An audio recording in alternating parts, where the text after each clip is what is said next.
오늘 십계명 강의 네 번째 시간입니다. 지난 시간에 저랑 첫 번째 계명을 살펴보셨죠. 첫 번째 계명은 예배의 대상에 관한 것입니다. 즉 유일하신 예배의 대상이신 하나님의 영광을 선포하죠. 친히 알려주신 스스로 있는 자라는 이름처럼 여호와 하나님만이 참 하나님이십니다. 그 위대하신 하나님께서 열방 중에서 택하신 자들과 친히 언약을 맺으셨고 놀라운 구원의 은혜를 베풀어 주셨습니다. 이러한 구원의 은혜는 결코 죄인들의 공로나 자격에 기인한 것이 아닙니다. 오직 자비롭고 은혜로우시며 노하기를 더디하시고 그 긍휼과 은총을 베풀어 주시기를 기뻐하시는 그 하나님의 뜻에 따라 수여된 것입니다. 그런즉 언약 백성들, 즉 그 놀라운 구원의 은혜를 경험한 자들은 오직 한 분 하나님만을 섬겨야 합니다. 다른 사람 얘기하는 것 아닙니다. 지금 이 자리에 앉아있는 우리에게 하는 얘기입니다. 오직 하나님만이 창조주이시며 구원자이시니 우리는 오직 그분만을 예배해야 합니다. 이것이 첫 계명이며 이 분명한 진리에 근거하여 다른 계명들이 선포됩니다. 오늘은 이제 두 번째 계명을 살펴보겠습니다. 앞서 제가 십계명을 구분하는 데 있어서 조금 차이가 있다는 사실을 설명드렸어요. 그래서 유대 탈무드식 구분은 서문을 첫 번째 계명으로 여긴다는 말씀을 드렸었어요. 애굽 땅에서 인도하여 낸 내 하나님 여호와라. 이걸 유대인들은 첫 번째 계명으로 여겨요. 그럼 두 번째 계명이 뭐냐 하면 우리가 첫 번째와 두 번째로 여기는 계명을 합쳐서 유대인들은 두 번째 계명으로 이해합니다.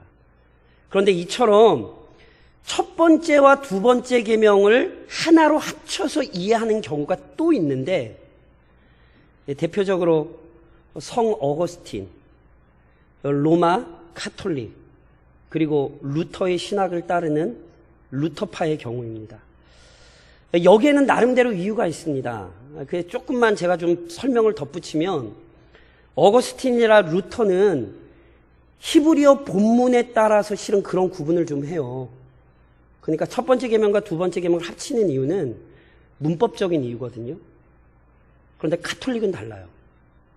카톨릭은 신학적인 이유 때문에 첫 번째 계명과 두 번째 계명을 합쳐요. 무슨 말씀이냐면 두 번째 계명은 한마디로 우상을 만들지 말라는 것이거든요. 그래서 카톨릭은 이 계명을 하나의 구별된 계명으로 삼을 수가 없습니다. 왠지 아세요? 카톨릭은 영적으로 구별되고 능력을 지닌 도구들, 그들 말로 성물이라 그러죠. 그 성물을 숭배하기 때문입니다. 저는 지금 추정을 얘기하는 것 아닙니다. 이것은 카톨릭의 교리입니다. 이들의 이 교리에 따르면 그 성물에는 신적인 능력이 깃들어 있기에 이 성물을 통해 신적 은혜와 능력을 어떤 사람이 나타낼 수도 있고 그리고 때로 그것들을 통해 능력을 받을 수도 있어요. 기도할 때 그냥 하면 안 되잖아요. 묵주를 사용을 하죠. 성모 마리아상, 성인들의 유물, 이것을 신성시합니다. 그들은 예수님의 초상화를 능력의 도구로 사용합니다.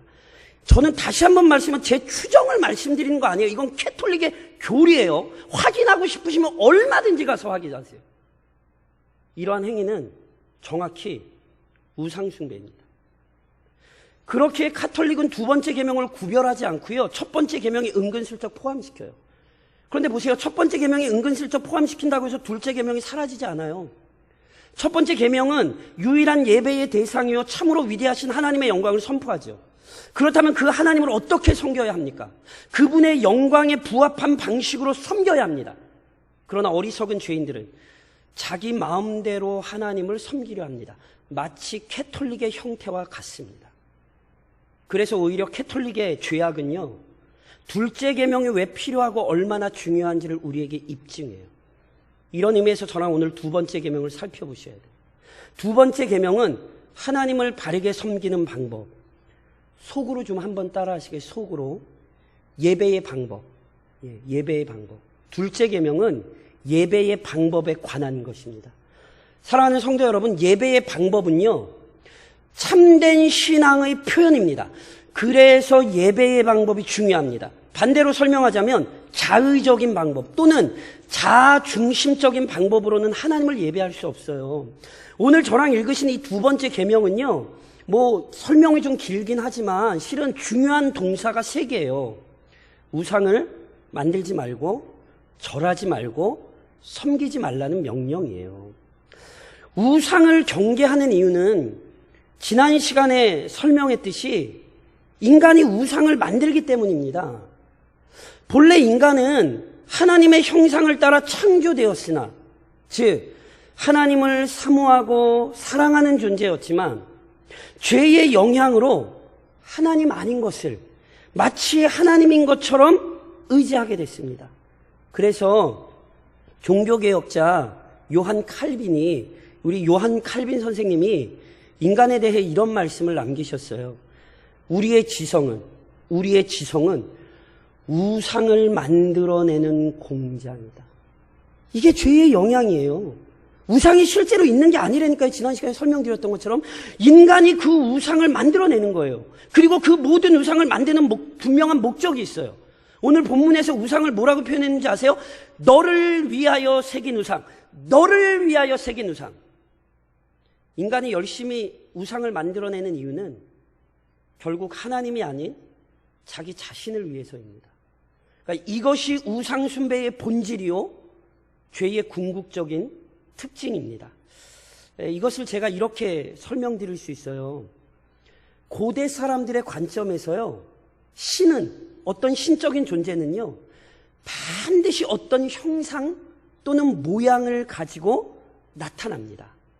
그래서 우상이란 신의 형상을 여러 가지 재료들로 표현하고 나타낸 거예요. 그게 돌이 됐든지, 나무가 됐든지, 금속이 됐든지. 하여튼, 신의 모양을 나타낸 거예요. 그런데 이런 우상의 제작은 단순히 신의 형상을 표현하는 것 이상의 의미를 지녀요.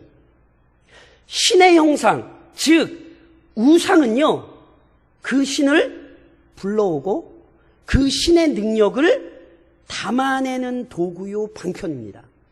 예를 들어드리면 금송아지 형상으로 우상을 만든 이유는요, 단순히 송아지를 섬기는 게 아니에요. 그렇게 무식하지 않아요. 송아지를 섬기는 게 아니라 송아지가 상징하는 강력한 힘을 금송아지 형상 안에 옮겨 그 힘을 다루려는 거예요. 또는 잘 아시는 우상 있잖아요. 대표적으로 바알의 형상을 보면 손에 번개를 잡고 있어요. 아스다롯, 이 여신은 가슴이 크든가 가슴이 유방이 여러 개가 달려 있어요. 무슨 뜻인지 아세요? 이러한 형상 안에 비를 다스리는 능력, 번개로 표현된, 또는 유방으로 표현된 다산의 능력을 압축시켜 놓은 거예요. 그래서 이렇게 바라는 것, 필요한 능력 등이 담긴 형상을 만들어서 한 장소, 즉 신전에 두는 거예요. 그런 이유, 그 힘이 필요하면 어떻게 해요? 언제든지 마음대로 가서 그 힘을 사용하라는 거예요. 이게 우상숭배예요. 그러니까 이렇듯 우상숭배란 어떤 초월적인 힘이나 능력을 인간이 자신의 필요에 따라, 자기 상황과 형편에 따라 마음대로 사용하려는 영적인 태도예요. 인류 역사상 나타난 셀 수도 없이 많은 신은 실제로 존재하는 게 아니라 인간의 다양한 욕망을 채우기 위해 만들어진 가짜 신이에요. 그래서 이사야 40장에 이런 말씀이 있어요. 우상은 장인이 부어 만들었고 장인이 부어 만든 거예요. 장색이 금으로 입혔고 또 은사슬을 만든 것이니라. 사람이 만들어낸 거라니까요. 이러한 우상 제작의 목적을 본문이 아주 그래서 정확히 지적하는 거예요. 너를 위하여 새긴 우상, 너를 위하여 새긴 우상. 다른 말로, 다시 말해, 죄가 하나님의 영광을 위해 살아야 할 존재를 자신을 위해 살도록 만들었어요. 하지만 하나님께서는 인간의 바람과 소망에 따라 움직일 수 있는 분이 아닙니다. 여호와께서는 우리가 그분을 신뢰하고 그분께 순종하도록 명령하신 분이지 우리가 자기 욕망을 채우기 위해 마음대로 동원할 수 있는 분이 아닙니다. 지금 이 시간도 내가 하나님을 섬겨 하나님을 내 마음대로 움직이겠다고 생각하시면 우상숭배예요. 이렇듯 둘째 계명은 자기 방식으로 또는 자중심적으로 하나님을 섬기려는 행태를 정죄합니다. 그렇게 예배의 방법에 주의하셔야 돼요. 자의적이고 자중심적인 신앙을 경계하셔야 돼요. 특히나 이처럼 올바르게 예배하는 것은 우리 삶의 결과를 좌우합니다. 두 번째 계명에는 순종 여부에 따른 결과가 설명되어 있잖아요.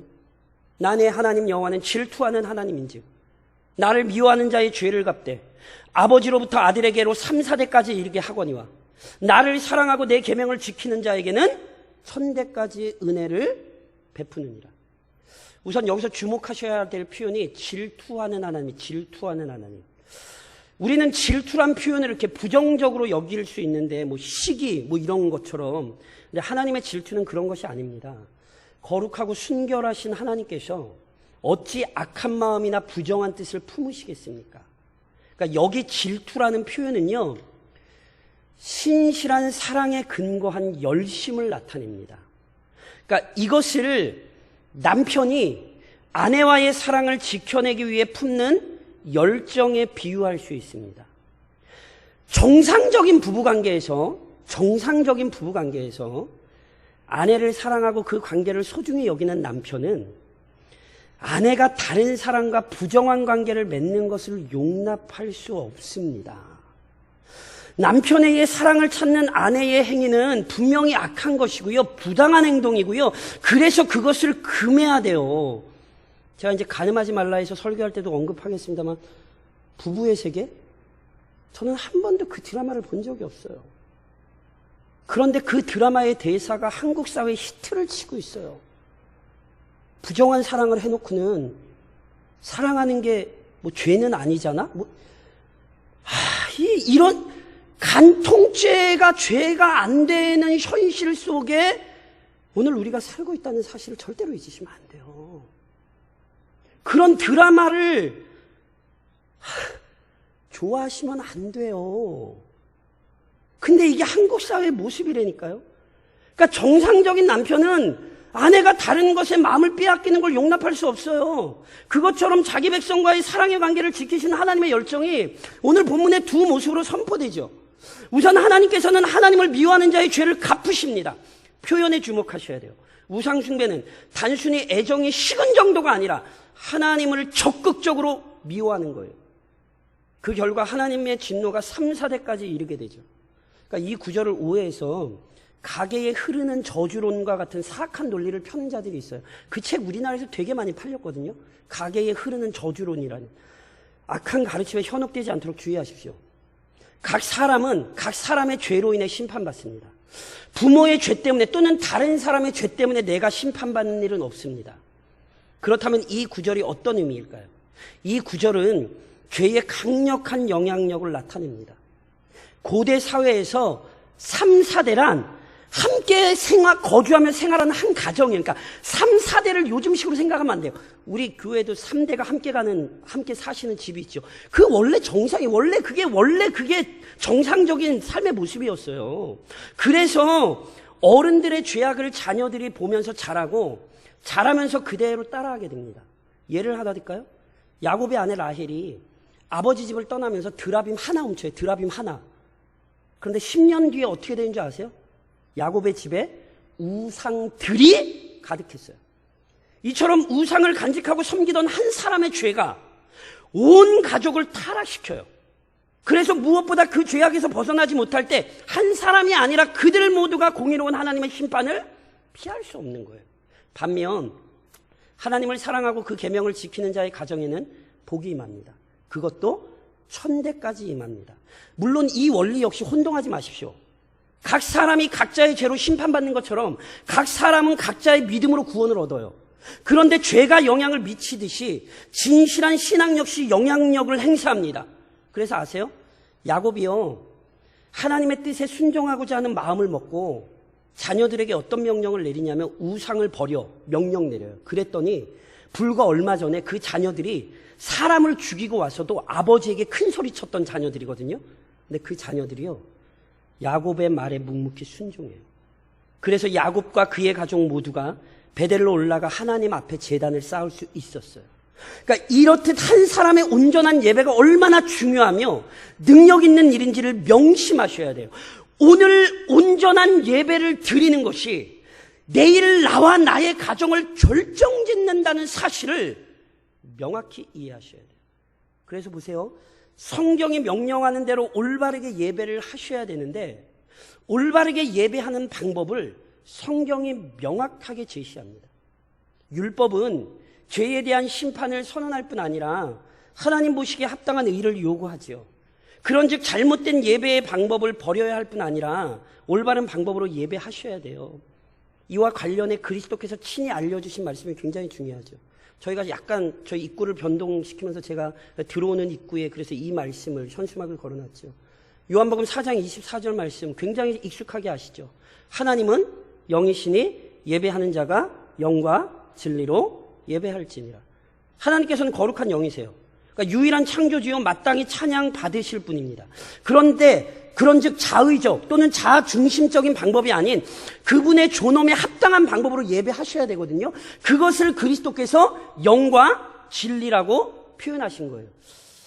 이전 성경, 즉 개역 성경은 이 부분을 기억하실 거예요. 아마 신령과 진정으로라고 번역했죠. 그래서 이 부분을 진실한 마음으로 열심과 정성을 다 예배해야 된다. 일반적으로 이렇게 이해하는 경향들이 좀 있으셨어요. 뭐 이러한 예배의 태도가 잘못된 건 아닙니다. 그런데 본문에 대한 정확한 해석은 아닙니다. 그래서 개역 개정에서 번역된 대로 본 구절은 영과 진리로 번역되는 것이 맞아요. 그리고 특별히 요한복음에서 영이란 성령을 의미하고요, 진리란 그리스도를 의미해요. 그래서 본 구절을 정확하게 해석하면 하나님을 예배하는 자는 온전히 성령과 그리스도를 의지해야 된다는 거예요. 이것을 조금 다시 설명드리면 이런 거예요. 우선 하나님을 올바르게 예배하기 위해서는 성령의 보혜사직을 의지하셔야 합니다. 그리스도의 약속처럼 성령께서는 언제나 그의 백성을 떠나지 아니하시고 함께 하시죠. 그래서 언제나 함께 하시는 성령의 인도 안에서만 온전한 예배도 가능합니다. 이러한 성령의 도우심을 바울 선생님이 고린도전서 2장에서 이렇게 표현하셨어요. 오직 하나님이 성령으로 이것을 우리에게 보이셨으니 하나님이 성령으로 우리에게 보이세요. 성령은 모든 것, 곧 하나님의 깊은 것까지도 통달하시느니라. 하나님은 성령으로 그의 뜻을 보이세요. 그러니 하나님의 뜻을 알리시는 성령을 의지하지 않으면 온전한 예배가 될 수 없어요. 단순히 사람이 많이 모이고 시설을 잘 갖춘 장소에 모이는 게 중요한 것이 아닙니다. 오직 성령께서 그 예배 중에 온 회중을 다스리시고 통치하실 때 예배는 온전해집니다. 동시에 올바르게 예배하기 위해서는 그리스도의 중보자직을 의지해야 합니다. 죄는 결코 자신의 힘으로는 순결하고 거룩하신 하나님과 교제할 수 없어요. 죄인이 공의로우신 하나님 앞에서 기대할 수 있는 것은 영원한 죽음뿐이에요. 그런데 은혜로우신 하나님께서 죄인이 하나님과 교제할 수 있는 길을 열어주셨잖아요. 요한일서 4장은 그래서 우리에게 이렇게 가르치죠. 사랑은 여기에 있으니 우리가 하나님을 사랑한 것이 아니요 하나님이 우리를 사랑하사 우리 죄를 속하기 위하여 화목제물로 그 아들을 보내셨습니다. 그리스도께서 하나님과 죄인 사이를 화평케 하시는 화목제물이 되셨습니다. 그리스도의 보혈은 죄인이 그 모든 죄를 용서받을 수 있는 근거요 능력입니다. 그래서 누구든지 그리스도의 공로를 의지할 때 하나님께 나아가 예배할 수 있습니다. 반면 그리스도의 공로를 의지하지 않으면 가인의 제사처럼 하나님께 드려질 수 없습니다. 이것이 예배의 방법이에요. 성령과 그리스도. 오직 성령의 도우심을 의지하고 그리스도의 공로를 의지해야 합니다. 하나님께서 정하신 이 예배의 방법을 따를 때 아벨의 예배와 같이 하나님께 드려집니다. 조금 더 넓게 이야기하면 성령과 그리스도를 의지할 때 우리의 삶 자체가 예배와 같이 하나님께 드려지게 되는 것입니다. 그런즉 사랑하는 교회요, 사랑하는 성도 여러분, 성경의 가르침을 따라 올바르게 하나님을 예배하십시오. 참으로 유일하신 하나님을 섬기는 방법은요, 구별되어 있어요. 절대로 자의적으로, 자중심적으로 하나님을 섬겨서는 안 됩니다. 왜요? 오늘 설명드렸잖아요. 지난 시간에도 설명드렸잖아요. 단순히 어떤 우상을 만들고 그 형상에게 절하는 것만이 우상숭배가 아니에요. 성경의 가르침처럼 우상은 인간의 죄악된 본성에서 나오는 거거든요. 그래서 하나님의 뜻과 상관없이 성경이 가르치는 내용을 무시하고 내가 원하는 대로, 내가 편리한 대로 나 중심적으로 신앙생활을 하겠다는 것이 우상숭배예요. 그래서 목사로서 가장 안타까운 것 중에 하나는 그렇게 신앙생활 하시는 것은 위험합니다라는 권면을 드리나 그 권면을 듣지 않으시고 목사님 저는 그냥 이렇게 할게요. 이게 우상숭배라니까. 우상숭배. 실제로 이와 같은 부패한 욕망을 잘 드러냈던 사람들이 이스라엘 백성이에요. 하나님께서 시내산에서 율법을 주실 때 함께 주신 것이 뭐지요? 성막입니다. 성막. 그리고 이 성막의 가장 중요한 곳인 지성소 안에요, 법궤가 놓여 있었죠. 그리고 이 법궤의 뚜껑, 덮개를 할 수 있는 것을요, 시은자, 시은소, 속죄소, 그냥 일반적인 의미로 은혜의 보좌라 불러요. 왜 은혜의 보좌라 부르냐면 그곳에 하나님께서 임재하셨기 때문이거든요. 그래서 법궤는요, 하나님의 말씀을 상징하기도 하고요, 하나님의 임재를 상징하는 굉장히 중요한 도구였어요. 그런데 이스라엘 백성은 이 법궤를 마치 우상처럼 여겼어요. 그래서 한 번은 블레셋과 막 전쟁하다가 패하자 그들의 어리석은 생각이 드러나거든요. 사무엘상 4장에 보면 이런 얘기가 나와요. 백성이 진영으로 돌아오매 이스라엘 장로들이 이르되 우리가 어찌하여 우리에게 오늘 여호와께서 어찌하여 우리에게 오늘 블레셋 사람 앞에서 패하게 하셨는고? 여호와의 언약궤를 실로에서 우리에게로 가져다가 우리 중에 있게 하여 그것으로 우리를 우리 원수들의 손에서 구원하게 하자 하니. 이 말을 잘 보셔야 돼요. 이게 지금 뭔지 아세요? 이스라엘은 법궤만 가지고 오면 하나님의 능력을 마음대로 사용할 수 있다고 여긴 거예요. 이방 사람들이 자기 자신을 위해 우상을 만들고 사용하던 태도와 똑같아요. 법궤에 임재하신 하나님을 두려워한 것이 아니라 그 법궤만 마음대로 사용하면 하나님의 능력을 자기들 뜻대로 사용할 수 있다고 착각하고 있다고요. 누가요? 이스라엘이요. 이 얼마나 어리석은 착각입니까? 이 어리석은 생각 때문에 거듭 전쟁에서 패한 것만이 아니라 블레셋 사람들에게 법궤를 빼앗기는 치욕을 겪었어요. 앞서 언급했듯이 본문은 우상을 숭배하는 것이 하나님을 미워하는 것이라고 얘기하죠. 반면 올바르게 예배하는 걸 어떻게 표현했는지 아세요?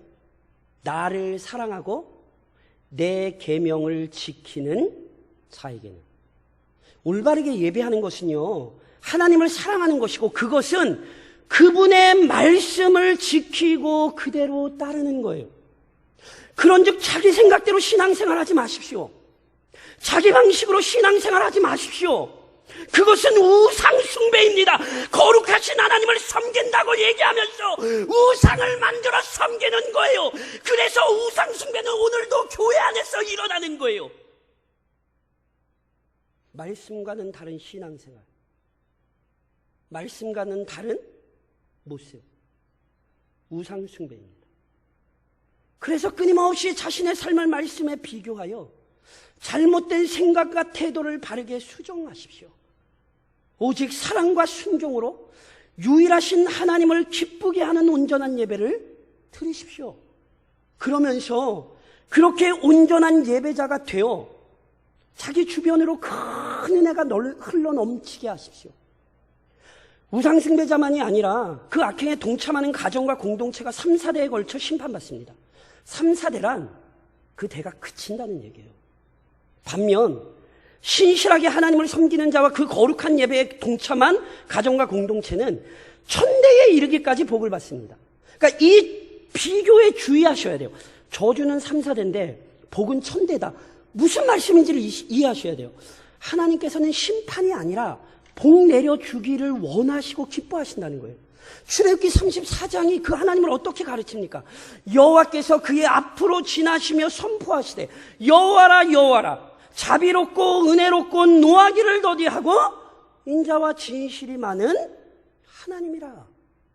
그런즉 이 계명은 지금 협박이 아니라 축복의 자리로 부르시는 자비한 음성입니다. 그러하니 하나님의 부르심에 즉각 올바른 예배, 정상적인 신앙생활로 응답하십시오. 무엇보다 나부터 온전한 예배자가 되기를 결단하십시오. 기억하세요? 바울 사도가 자결하려고 했던 간수에게 어떤 얘기했던지 기억하세요? 사도행전 16장에 이렇게 기록되죠. 이르되 주 예수를 믿으라. 그리하면 어떻게 돼요? 너와 내 집이 구원을 받으리라. 신앙은 우리의 개인만을 구원으로 인도한다라고 얘기 안 해요. 마치 이방 땅에서 우상을 섬기던 아브라함을 부르사 거룩한 민족을 이루신 하나님께서 나를 통해, 우리 각자를 통해 담대한 믿음의 공동체를 세우는 것을 기뻐하십니다. 그런즉 나로부터 시작된 구원의 은혜가 가정과 공동체로 흘러넘칠 것을 기대하시며 그렇게 온전한 예배자가 되십시오. 마지막으로 하나님의 형상을 만드는 자가 되지 말고, 즉 우상을 숭배하는 자가 되지 말고 하나님의 형상을 담는 자가 되십시오. 하나님께서는 거룩한 영이시니 눈에 보이는 형태를 지니지 않으십니다. 게다가 누구도 온전히 거룩하신 하나님, 의로우신 하나님을 눈으로 볼 수 없습니다. 그런즉 본 계명이 금지한 것처럼 하나님의 형상을 만드는 어리석음을 범하시면 절대로 안 돼요.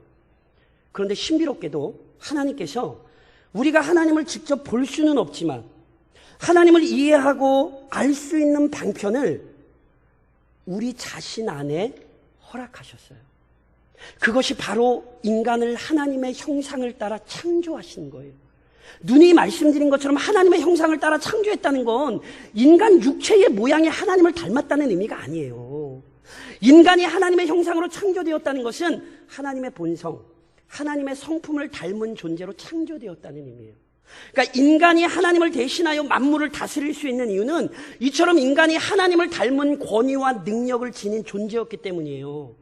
물론 첫사람의 범죄로 인해 이 하나님의 형상이 손상되었다 그랬죠. 근데 제가 그것만 설명드리지 않았잖아요. 그리스도 안에서 어떻게 됐어요? 하나님의 형상이 회복되었다 말씀드렸죠. 그래서 지난 시간에 첫 번째 계명에 제가 적용하면서 하나님만 섬기고 나머지 모든 것은 다스리셔야 된다, 제가 그렇게 말씀을 드렸죠. 동일한 의미에서 오늘 더 확장시키셔야 돼요. 그리스도 안에서 하나님께서 우리를 창조하신 목적대로 우리의 하나님의 형상이 회복되었기 때문에 어떻게 하셔야 되는지 아세요? 베드로전서 2장은 우리에게 이렇게 가르쳐요. 그러나 너희는 택하신 족속의 왕같은 제사장이요 거룩한 나라요 그의 소유가 된 백성이니 이는 너희를 어두운 데서 불러내어 그의 기이한 빛에 들어가게 하신 이의 아름다운 덕을 선포하게 하려 하십니다. 우리가 왕이요 제사장이요 선지자로 하나님의 거룩한 형상이 회복되었기 때문에 우리를 통하여 그 하나님의 형상이 드러나고 나타날 수 있어요. 하나님의 형상은 만들어야 되는 게 아니라 하나님의 형상을 닮아서 그 형상을 드러내야 하는 것입니다. 토마스 아담스라고 하는 참 탁월한 청교도가 이런 말을 남겼어요. 종교란 경배하는 대상을 본받는 것이다. 너무너무 중요한 영적인 질서를 가르쳐줘요. 부부가 오랜 시간을 함께 보내면 서로 닮아가죠. 놀랍게도 생긴 것까지 닮아가더라고요. 자녀가 부모의 모습을 본받는 게 지극히 정상 아닙니까? 마찬가지입니다. 하나님을 진실하게 섬기는 그리스도인과 교회는 자연스럽게 하나님을 닮습니다. 성령을 의지하고 그리스도의 공로를 의지하며 예배하는 자들은 우상을 섬기고 만드는 세상에서 하나님의 형상을 드러내는 성도가 되는 것입니다. 그런즉 이번 한 주간도 이 둘째 계명을 기억하시고 하나님의 형상을 많이 드러내는 복된 믿음의 성도들이 되시기를 우리 주 예수 그리스도의 이름으로 권면드립니다.